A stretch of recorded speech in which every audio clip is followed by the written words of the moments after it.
Candidato nacionalista Giorgia Simion, da extrema-direita, vence a primeira volta das eleições presidenciais na Roménia.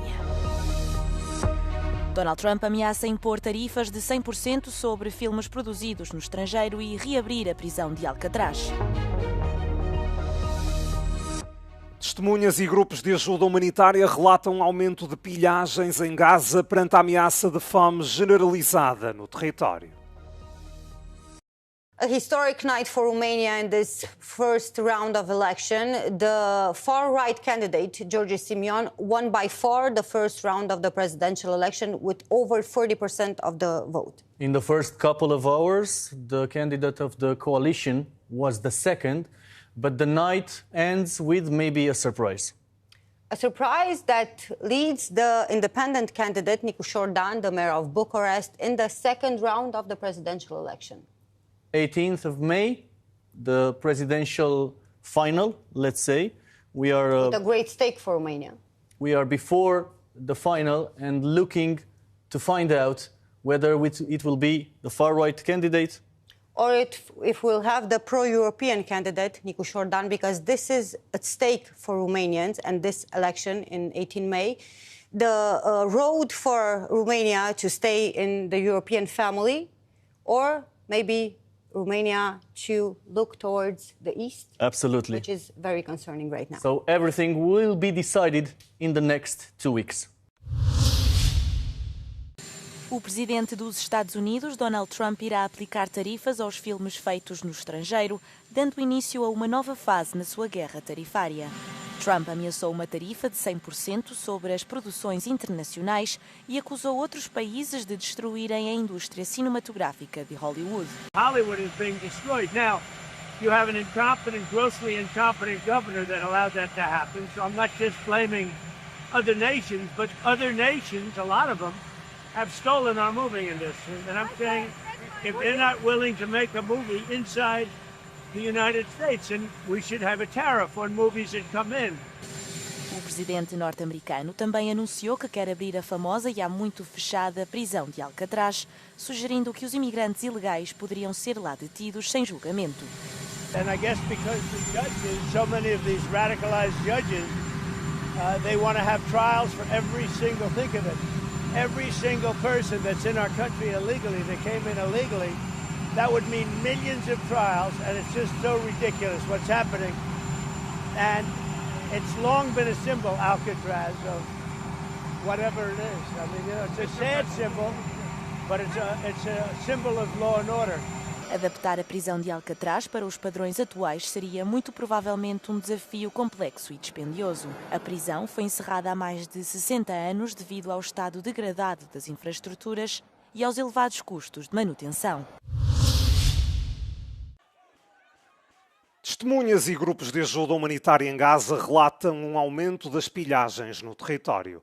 A situação acontece na sequência do bloqueio israelita que começou há pouco mais de 2 meses. Desde quarta-feira, indivíduos não identificados, armados e desarmados, têm estado a saquear armazéns da ONU e de grupos de ajuda, bem como padarias e lojas no norte do enclave. Israel diz que o bloqueio e a nova campanha militar são uma forma de pressionar o Hamas a libertar as mais de 3 dezenas de reféns sob cativeiro e que ainda estarão vivos. De acordo com a ONU, mais de 80% da população de Gaza depende de ajuda. As organizações de defesa dos direitos humanos acusam Israel de utilizar a fome como uma arma de guerra. Entretanto, segundo os médicos locais, a última ofensiva israelita matou pelo menos 17 palestinianos em Khan Yunis, no sul de Gaza. Entre eles, 5 mulheres e 3 crianças. Num dos ataques, foram mortas 11 pessoas da mesma família que estavam alojadas no campo de refugiados da cidade. As Nações Unidas estão preocupadas com a onda de violência na Síria. Segundo o Observatório Sírio para os Direitos Humanos, mais de 100 pessoas foram mortas nos últimos dias nos combates entre a minoria drusa e as milícias pró-governamentais. A isto juntam-se os ataques de Israel, que vê com desconfiança o novo poder sunita em Damasco. He condemns all violence against civilians, including acts which could risk inflaming sectarian tensions. In this context, he also condemns Israel's violation of Syria's sovereignty, including the latest airstrikes near the presidential palace in Damascus. It is essential that these attacks stop and that Israel respects Syria's sovereignty, its unity, its territorial integrity and its independence. Israel atacou a Síria 2 vezes esta semana. Diz que o fez para proteger os drusos, minoria árabe com que se identifica. As autoridades israelitas consideram o novo governo de transição da Síria um grupo terrorista. Após quase uma década, os libaneses votaram em eleições autárquicas. É o primeiro sufrágio municipal desde 2016. É também a primeira ida às urnas desde que Israel e o Hezbollah acordaram um cessar-fogo em novembro de 2024. A guerra de 14 meses contra as forças israelitas será provavelmente um fator determinante.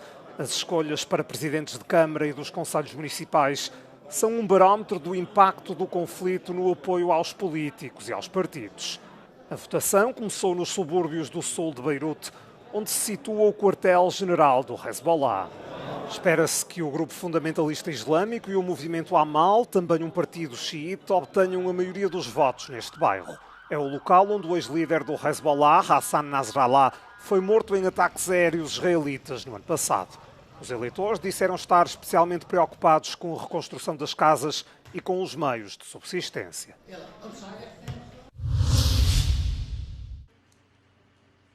A Rússia lançou uma vaga de 165 drones sobre a Ucrânia na madrugada de domingo. Em Kiev, os ataques provocaram incêndios que deixaram 11 pessoas feridas, entre elas 2 crianças. Foram danificados carros, casas, estradas e postes de eletricidade. Os bombardeamentos russos também fizeram moça na região de Cherkasse, 165 km a sudeste da capital. Mais de 100 equipas de salvamento foram mobilizadas para as zonas afetadas. Aqui, a ofensiva do Kremlin destruiu as fachadas e janelas de vários edifícios, os armazéns de uma empresa de mobiliário, um estabelecimento comercial e partes de um jardim. Entretanto, o Ministério da Defesa da Rússia divulgou imagens que diz serem de ataques das tropas do Kremlin a posições do exército ucraniano na região de Kherson. Vários iranianos foram detidos em Inglaterra na sequência de 2 operações de contra-terrorismo. De acordo com a polícia britânica, num dos casos, haveria alegadamente um plano para atacar um alvo não especificado por razões operacionais. 4 desses iranianos foram detidos em diferentes localidades inglesas. 2 têm 29 anos, um tem 40 e o outro 46. A polícia ainda não determinou se o suposto plano de atentado terrorista tem origem no Irão, mas os serviços secretos do Reino Unido alertaram para a ameaça crescente vinda de redes ligadas a Teherão. No âmbito de uma investigação diferente, 3 outros iranianos foram detidos em Londres ao abrigo da legislação de segurança nacional. A ministra do Interior do Reino Unido fala em acontecimentos graves que demonstram a necessidade permanente de adaptar a resposta às ameaças sobre o país.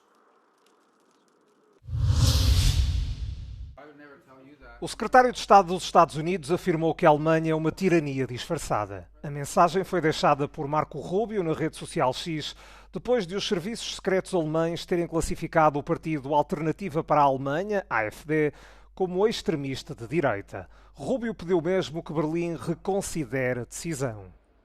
O comentário já teve resposta por parte do Ministério Alemão dos Negócios Estrangeiros. Também na plataforma X, a diplomacia germânica sublinha que o rótulo atribuído à AfD resulta de uma investigação exaustiva e independente. Acrescenta que a Alemanha aprendeu com a própria história que o extremismo de direita tem de ser travado. A AfD diz que a definição oficial que recebeu é fruto de motivações políticas.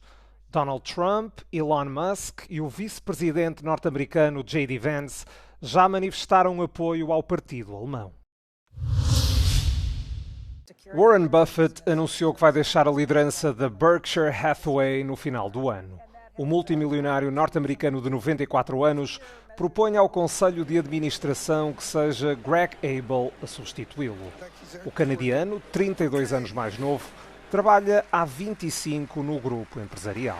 Time has arrived where Greg should become the chief executive officer of the company at year end. We'll go forward with that operation and I will play with a Ouija board or whatever. Os milhares de investidores presentes na reunião anual da Berkshire Hathaway aplaudiram Warren Buffett de pé. Nos últimos 60 anos, transformou uma pequena empresa têxtil numa corporação de quase 1 bilhão de euros. O conglomerado inclui empresas em diversos setores, desde o comércio, imobiliário e serviços, até à energia e indústria. As operações para recuperar do fundo do mar o super-iate Bahisian, ao largo da costa da Sicília, em Itália, tiveram início no domingo. A embarcação de bandeira britânica afundou-se no verão passado, tendo o incidente resultado na morte do magnata britânico da tecnologia Mike Lynch, da sua filha Hannah e de 5 outras pessoas. A Guarda Costeira italiana disse estar a supervisionar os trabalhos. Quindi con l'impiego di operatori subacquei e robot teleguidati ROV si effettueranno tutte le operazioni per circa una settimana propedeutiche al sollevamento di preparazione dell'imbarcazione. O Bahisian, um super-iate de 473 mil quilos, afundou-se ao fim de apenas 16 minutos e pouco antes do amanhecer no dia 19 de agosto. 7 passageiros morreram na sequência do naufrágio da luxuosa embarcação, embora 15 pessoas tenham sobrevivido.